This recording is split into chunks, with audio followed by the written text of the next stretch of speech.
Ahmedabad plane crash અંગે મહત્વપૂર્ણ માહિતી સામે આવી છે। અમેરિકન વકીલ અને એવિએશન તેમજ લીગલ એક્સપર્ટ માઇક એન્ડ્રુઝે ક્રેશ સાઇટની મુલાકાત કરી।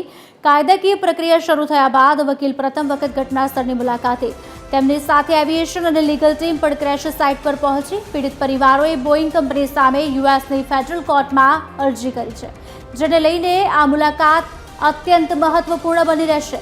માઇક એન્ડ્રુઝે પ્લેન ક્રેશ સાઇટનું વિવિધ દ્રષ્ટિકોણથી નિરીક્ષણ કર્યું।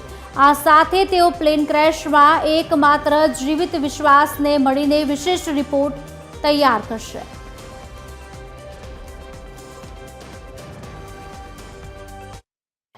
મેઘાણીનગરમાં પ્લેન ક્રેશની ઘટના બની હતી અને આ ઘટનાને 2 મહિના જેટલો સમય વીતવા આવ્યો છે, ત્યારે જે આ ક્રેશ સાઇટ છે ત્યાં અમેરિકન વકીલ અને એવિએશન તેમજ લીગલ એક્સપર્ટ માઇક એન્ડ્રુઝે મુલાકાત છે તે કરી હતી।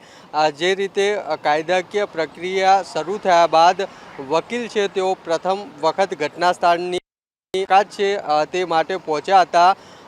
જે પીડિત પરિવારો છે તેમની બોઇંગ કંપની સામે યુએસની ફેડરલ કોર્ટમાં અરજી કરી છે, જેને લઈને આ મુલાકાત છે તે અત્યંત મહત્વપૂર્ણ માનવામાં આવે છે। સાથે સાથે જે છે તેમને વડોદરા, દીવ અને સુરતમાં પણ આ પીડિત પરિવારની મુલાકાત છે તે કરી છે। ત્યારે આ મુલાકાત છે તે આગામી સમયમાં કોર્ટમાં મહત્વની સાબિત થઈ શકે છે અને કેટલાક પક્ષકાર છે તેમના પણ સાથે તેમને મુલાકાત કરી છે, ત્યારે તેમના પક્ષ પણ કોર્ટમાં મહત્વના પુરવાર સાબિત થઈ શકે છે।